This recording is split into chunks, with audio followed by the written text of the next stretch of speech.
ప్రేమ యుద్ధం. Janardhan call cut చేసిన వెంటనే ఆది సోఫాలో కూర్చొని అమ్మ గురించి అస్సలు జనార్దన్ అంకుల్కి ఎలా తెలిసింది? ధనుంజయ్ అమ్మ చనిపోయింది అని అందరితో చెప్పాడు. నేను కూడా ఎవ్వరికీ ఈ విషయం చెప్పలేదు. తరుణ్కి మాత్రమే తెలుసు. వాడు ఏమైనా చెప్పుంటాడా? లేదు లేదు, వాడు నా బెస్ట్ ఫ్రెండ్, వాడెందుకు అలా చెప్తాడు? ముందు నేను అమ్మ దగ్గరికి వెళ్ళాలి. ఆ జనార్దన్ అమ్మకి హాని చేసేలోపు అక్కడికి వెళ్ళాలి అని ఫాస్ట్గా రెడీ అయ్యి కార్ తీసుకొని కర్నూల్కి బయలుదేరు. మధ్యలో తరుణ్కి కాల్ చేసినా లిఫ్ట్ చేయట్లేదు. ఎందుకంటే తరుణ్ ఏ కథ సుప్రియ దారి గురించి జనార్దన్కి చెప్పింది. లిఫ్ట్ చేస్తే ఆదికి నిజం చెప్పాల్సి వస్తుంది అని లిఫ్ట్ చేయట్లేదు. సోరీరా, ఆది కావాలి అని ఆంటీ గురించి చెప్పలేదు. నీ లైఫ్ బాగుండాలి అని చెప్పాను. నిన్ను కాదు అనుకున్న అర్చన గురించి ఆలోచిస్తున్నావో నువ్వే. కావాలి అనుకునే ప్రీతిని బాధ పెట్టావో. ఒక ఫ్రెండ్గా నీ మంచి కోరి నువ్వు ఎవ్వరు చెప్తే వింటావో వాళ్ల దగ్గరికి వెళ్లేలా చేస్తున్నాను. సోరీరా, ఆంటీ మాత్రమే నీ సమస్యని సాల్వ్ చేస్తారు అనుకుని ఫోన్ స్విచ్ ఆఫ్ చేసి రూమ్కెళ్ళి పడుకుంటాడు. ఉదయ్ అర్చనని తీసుకుని తన ఇంటికి వచ్చాడు. అర్చన ఇంద్రభవనంలాగా ఉన్న ఆ ఇంటిని చూసి, ఆమ్మో, ఇంత పెద్ద ఇల్లా? మా కాలనీలో ఉన్న అన్ని ఫ్యామిలీలు ఉండొచ్చు ఈ ఇంట్లో. అంటే ఇప్పుడు ఈ ఇంట్లో ఎంతమంది జనాలు ఉంటారా అనుకొని ఉదయ్ వైపు తిరిగి, ఉదయ్ సార్, మీ ఇంట్లో ఎంతమంది ఉంటారు? ఒక 50 మంది అయినా ఉంటారా అని అడుగుతుంది. లేదు, నేను మా అమ్మ, ధనుజయ్ ముగ్గురం ఉండేవాళ్లం.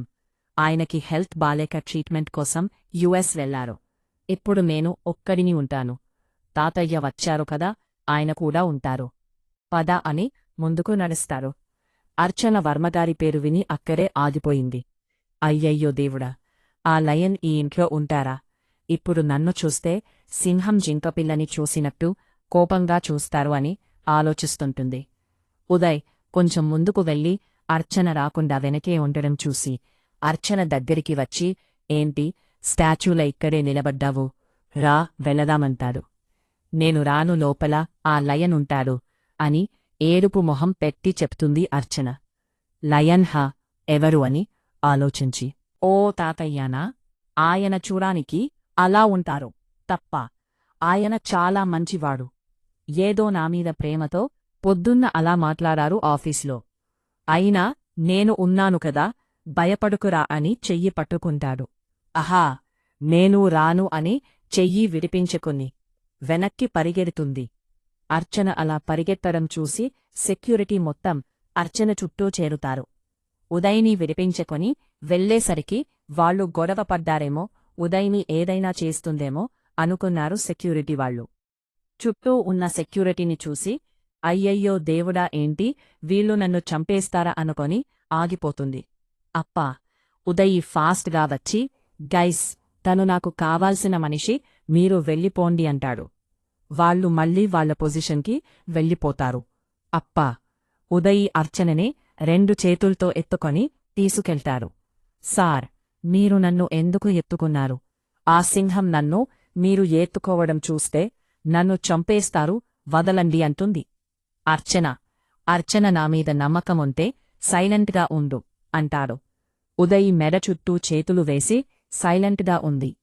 లోపలికి తీసుకెళ్లి హాల్లో దించుతాడు. అప్పటికే సోఫాలో వర్మగారు కూర్చొని ఏదో సీరియస్ విషయం గురించి విరాట్తో మాట్లాడుతున్నారు. ఉదయ్ అలా అర్చన్ని ఎత్తుకొని లోపలికి తీసుకురావడం చూసి, మొదటిసారి కాబోయే భార్యతో కలిసి వస్తున్నాడు అని మనసులో సంతోషపడుతూ, బయటికి మాత్రం గంభీరమైన గొంతుతో, ఈ అమ్మాయిని ఇక్కడికి ఎందుకు తీసుకొచ్చావు అని అడుగుతారు.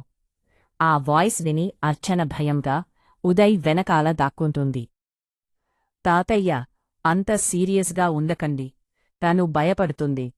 ఇంకో విషయం మీరు అన్నారు కదా, తను నీతో ఉంటే ఎవరూ తనని పెళ్లి చేసుకోరు అని. త్వరలో తనకి మధుకి పెళ్లి, అది కూడా నేను దగ్గరుండి మరీ జరిపించిపోతున్న పెళ్లి అంటాడు ఉదయ్. ఆయన షాకయ్యి లేచి నిలబడి, ఏంటి మధుతో పెళ్లి ఏంటి? అసలు ఏం జరిగింది? సడన్గా ఈ నిర్ణయం తీసుకున్నవేంటి?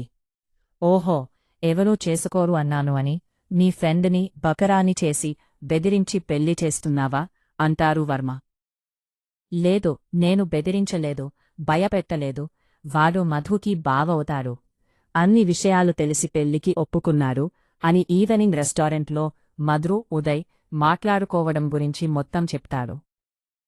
తాతయ్య తరవలో తన పెళ్లి. అప్పటివరకు తను ఇక్కడే ఉంటవుతుంది అని చెప్పి పనమ్మాయిని పిలిచి అర్చనకి గెస్ట్ రూమ్ చూపించు. అలాగే నా కార్లో షాపింగ్ బ్యాగ్స్ ఉంటాయి, తీసుకొచ్చి తన రూంలో పెట్టు అని చెప్పి ఫ్రెష్ అయ్యడానికి రూంకి వెళ్తాడు. వర్మగారు అనుకున్నది ఒకటి అయితే ఇక్కడ జరుగుతుంది మరొకటి అని బాధపడి అర్చన ముందుకు వెళ్ళి, చూడమ్మా, నీ గురించి మొత్తం తెలుసు నాకు. నువ్వు నా మనవడిని తప్ప ఇంకెవ్వరినీ నమ్మవు, ఇష్టపడవు అని కూడా తెలుసు. నిజం చెప్పమ్మా, నీకు ఈ పెళ్లి ఇష్టమేనా అని గట్టిగా కాకుండా మామూలుగా అడుగుతారు. ఆయన అలా ఆప్యాయంగా అడిగేసరికి అర్చన కంటి నిండా నీళ్లతో ఆయనని చూసి ఇష్టం లేదు అని తల అడ్డంగా అంటుంది. మరి ఎందుకు ఒప్పుకున్నావు? ఇష్టం లేదు అని ఉదయ్తో చెప్పొచ్చుకరా? సార్ చెప్పారు మధుని పెళ్లి చేసుకోమని. సార్ ఏం చెప్పినా వింటాను నేను, అందుకే ఒప్పుకున్నాను అంటుంది. వాడిని ఇంతలా ఇష్టపడుతున్నావు, నీలా ప్రేమించే అమ్మాయిని వాడు ఎందుకు దూరం చేసుకుంటున్నాడో మీ ప్రేమవాడికి అర్థం అవ్వట్లేదు. అర్థమయ్యేలా నేను చేస్తాను. ఆ పెళ్లి జరగదు, వాడి చేతుల మీదుగా మీ పెళ్లి చేస్తాను అంటున్నాడు. వాడి చేత్తోనే మీ మెడలో తాళి కట్టెలగా చేస్తాను అనకొని ప్రేమగా అర్చన తల నిమిరి, దేశోపాద ఆహోని అంటే వెళ్ళి ఫ్రెష్ అయ్యి రామ్మా, కలిసి డిన్నర్ చేద్దానని చెప్పి సోఫాలో కూర్చొని విరాట్తో మాట్లాడుతున్నారు. అర్చనని తీసుకెళ్లి ఆ కాని నిమ్మరించిన పనమ్మాయి రూమ్ చూపిస్తాను, కనీసం ఆ రూమా ఎలా ఉందో కూడా చూడాలి అనుకోవట్లేదు. మధుతో పెళ్లి గురించి ఆలోచిస్తూ వాష్రూమ్కి వెళ్ళి ఫ్రెష్ అయ్యి వస్తుంది. దాదా పైనకి వెళ్ళి తిరిగింది. ఉదయ్, అర్చన ఇద్దరూ ఫ్రెష్ అయ్యి వచ్చి వర్మగారితో కలిసించి డిన్నర్ చేసి ఎవరి రూమ్కి వాళ్ళు వెళ్ళిపోతారు. రూమ్కి వచ్చిన అర్చన రాత్రంతా ఏడుస్తూ తెల్లవారుజామున నిద్రపోతుంది. ఆదిత్య మార్నింగ్ 6 కల్లా కర్నూల్ వచ్చేశాడు వాళ్ళ నానమ్మ ఇంటికి. ఇంటి చుట్టూ జనార్దన్ గారి సెక్యూరిటీ కాపలా ఉంది. దేశోపాద ఇంటి గేట్ ముందు కారాపి స్పీడ్గా లోపలికి వెళ్తున్న ఆదిత్యకి అక్కడ వాతావరణం చూసి షాక్ అయ్యాడు. ఎంతికన్నా కూడా దేశోపాద, ఏంటి ఇదంతా, అసలు ఇక్కడ ఏం జరుగుతుందని ఆలోచిస్తూ లోపలికి వస్తున్న ఆదిత్యకి వాళ్ల నానమ్మ ఏదో రోచ్చి, రా ఆది, ఎన్ని రోజులు అయ్యిందారా నిన్ను చూసి, ఎలా ఉన్నావు నాన్న అని ప్రేమగా చెంపమీద చెయ్యి పెట్టి అడుగుతారు. నేను బాగానే ఉన్నాను. అసలు ఏంటి ఇదంతా? ఈ డెకరేషన్స్ ఏంటి? ఇంటి ముందు ఈ పందిరి ఏంటి? అసలు ఇక్కడ ఏం జరుగుతుంది నానమ్మ? దీన్ని బాధి ఇచ్చేయింటూ ముందు అమ్మ ఎక్కడ ఉంది చెప్పు. అమ్మ బాగానే ఉందా? తనకి ఏమీ అవ్వలేదు కదా అని కంగారుగా అడుగుతారు. ఆది, కంగారు పడకు, అమ్మ లోపల ఉంది. తనకి కాబోయే కోడల్ని పెళ్లి కూతుర్ని చేస్తుంది అని చెప్తుంది ఆవిడ. కోడలా అని షాక్ అయ్యి ఈ సెక్యూరిటీ ఇదంతా చూస్తుంటే జనార్దన్ గారు ఏదో ప్లాన్ చేసినట్టున్నారు. నానమ్మ కోడలు అంటుంది అంటే ప్రీతి ఇక్కడ ఉందా అని ఆలోచించి, నానమ్మ జనార్దన్ గారి ఎక్కడ ఆయనతో మాట్లాడాలి అంటాడు ఆది.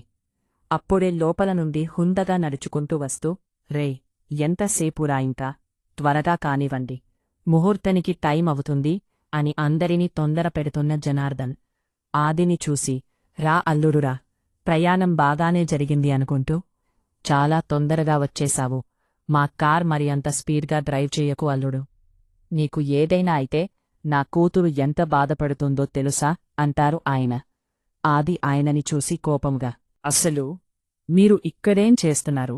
నేను రాకపోతే మా అమ్మని చంపేస్తాను అని బెదిరించి ఇప్పుడు తాపీగా కుశల ప్రశ్నలు వేస్తున్నారా? ఏంటి ఇదంతా?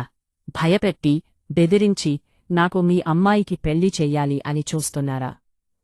అది అస్సలు జరగని పని. మీరు ఏం చేసినా నేను ఈ పెళ్లి చేసుకోను అంటారు. ఎందుకు చేసుకోవు అల్లుడు? ఆ రోజు నైట్ పార్టీలో అందరి ముందు నా కూతురు నీకు ప్రపోజ్ చేసింది గుర్తుందా? ఇష్టం లేకపోతే ఆ రోజు ఎందుకు ఒప్పుకున్నావు? ఇప్పుడు ఎందుకు కాదు అంటున్నావు? సమాధానం చెప్తావా? అల్లుడు అంటారు, జనార్దన్ కోపం ప్లస్ బాధ కలిపిన గొంతుతో. చూడండి, మీరు ఫస్ట్ నన్ను అల్లుడు అని పిలవొద్దు. నాకు వినడానికి ఏదోలా ఉంది. అప్పుడు మీ అమ్మాయి ప్రపోజ్ చేసినప్పుడు నా మనసులో ఎవ్వరూ లేరో అందుకే ఒప్పుకున్నాను. కాని తర్వాత అర్చనని ఎప్పుడైతే చూశానో, తనని ఇష్టపడ్డానో, ప్రేమించానో, పెళ్లి చేసుకోవాలి అనుకున్నాను. తప్ప ఈ విషయం ప్రీతికి కూడా చెప్పాను. అయినా ఇష్టం లేదు అని చెప్పిన తర్వాత కూడా నన్ను పెళ్లి చేసుకోవడానికి రెడీ అయిపోయిందా మీ కూతురు? మీరు ఎన్ని ఏర్పాట్లు చేసినా, బెదిరించినా నేను మీ అమ్మాయిని పెళ్లి చేసుకోను అంటాడు. వెంటనే ఆది చెంప చెల్లు మనిపిస్తారే ఎవరు? గెస్ చెయ్యండి. Story continuous.